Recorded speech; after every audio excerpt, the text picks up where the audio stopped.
नमस्कार दोस्तों, मेरे चैनल ओटी ऑक्सीजन में आप सभी लोगों को एक बार फिर से स्वागत है।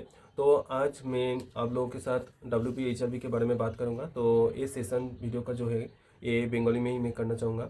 तो पहले ही बात, WP HRB টেকনোলজিস্টের যেসব পোস্টগুলো ছিল সেখানে কিন্তু ইতিমধ্যেই প্যানেলিস্ট আউট হয়ে গেছে এবং এই প্যানেলিস্টে যাদের নাম আছে তাদেরকে আমার তরফ থেকে অনেক অনেক শুভেচ্ছা। এবং যেহেতু এই এক্সামগুলো ওয়েস্ট বেঙ্গলের ক্ষেত্রে অনেক অনেক পরে হয়, তো যারা যারা সিলেক্ট হননি তাদের জন্য অবশ্যই খারাপ লাগারই কথা। কিন্তু দেন অ্যান্ড দেন আপনাদের এটাই বলবো যে আপনারা খুব ভালোভাবে প্রিপারেশান নিন এবং আপনারা যে যে ফিল্ডে আছেন, ধরুন যে আইসিইউয়ে আছেন, যে রেডিওলজিতে আছেন, যে ওটিতে আছেন, তারা নিজেদের ফিল্ডে যথেষ্ট পরিশ্রম করে একটা ভালো প্রপার ইনফরমেটিভ যে জায়গাগুলোতে আপনাদের নলেজ গেইন করার দরকার সেইগুলোকে আপনারা ফোকাস করে এগিয়ে যেতে পারেন। এক্ষেত্রে কি হবে, আপনারা যখন পরের এক্সামটি আসবে তখন সেক্ষেত্রে আপনারা অন্যান্য যারা ফ্রেশার্স থাকবে বা আপনাদের পরের যেসব ব্যাচগুলো থাকবে তাদের থেকে অনেকটাই এগিয়ে যাবেন। তো অনেকে গভর্নমেন্ট জবের প্রিপারেশন নেওয়ার জন্য বাড়িতে বসে থাকে, বাড়িতে বসে প্রিপারেশন নেয়। আমি এই জিনিসটাকে খুব একটা ছোট করব না, তবে আমি এটাই বলবো যে আমাদের মতো টেকনিক্যাল পোস্টে যারা আছেন, যারা ওটি টেকনোলজিস্ট আছে, যারা নার্সিং আছে, তাদের ক্ষেত্রে কিন্তু ওয়ার্কিং ফিল্ডে যে নলেজটা সেটাও অনেক কাজে লাগে, ঠিক আছে?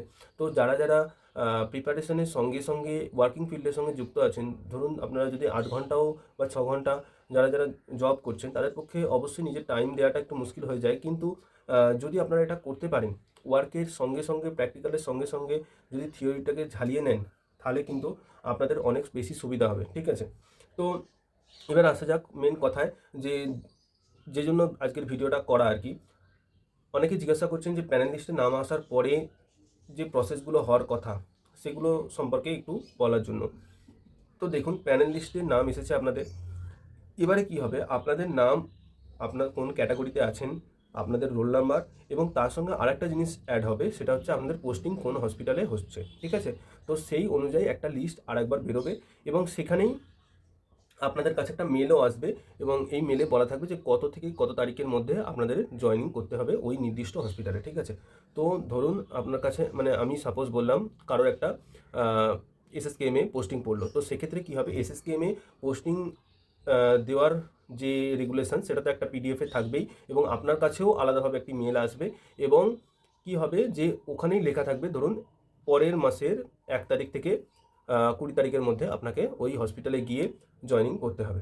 তো জয়েনিংয়ের পারপাসে যে জিনিসগুলো থাকে সেটা হচ্ছে আপনি ফর্ম ফিল আপের সময় যে রেজিস্ট্রেশন ফরম্যাটটা বেরিয়েছে ফর্ম ফিল আপ করার সময়, সেই কপিটা নিয়ে যাবেন, আপনার অ্যাডমিট কার্ড নিয়ে যাবেন, সেটার একটা কপি জেরক্স নিয়ে যাবেন এবং আরও যেসব জিনিসগুলো অ্যাডিশনালি থাকবে সেটা নিয়ে একটা আমি ভিডিও বানাবো। তবে জেনারেলি যেসব জিনিসগুলো লাগে, আপনার যেসব ডকুমেন্টসগুলো এই কোর্সের জন্য রিলেটেড বা এই কোয়ালিফিকেশান নার্সিং হোক বা আমাদের টেকনোলজিস্টের পোস্টের যেসব কোয়ালিফিকেশান রিলেটেড যেসব ডকুমেন্টস সেগুলো কিন্তু আপনারা ক্যারি করবেন এবং অবশ্যই আপনারা যদি কোনো ক্যাটাগরি ওয়াইজ সিলেক্ট হয়ে থাকেন, ঠিক আছে, তো সেক্ষেত্রে আপনারা ওই কাস্ট সার্টিফিকেট বা ওই NCL সার্টিফিকেটটা ক্যারি করবেন, অরিজিনাল অ্যান্ড তার জেরক্স, এবং প্রত্যেকটা ডকুমেন্টসে কিন্তু অরিজিনালও রাখবেন আপনাদের সাথে, ঠিক আছে?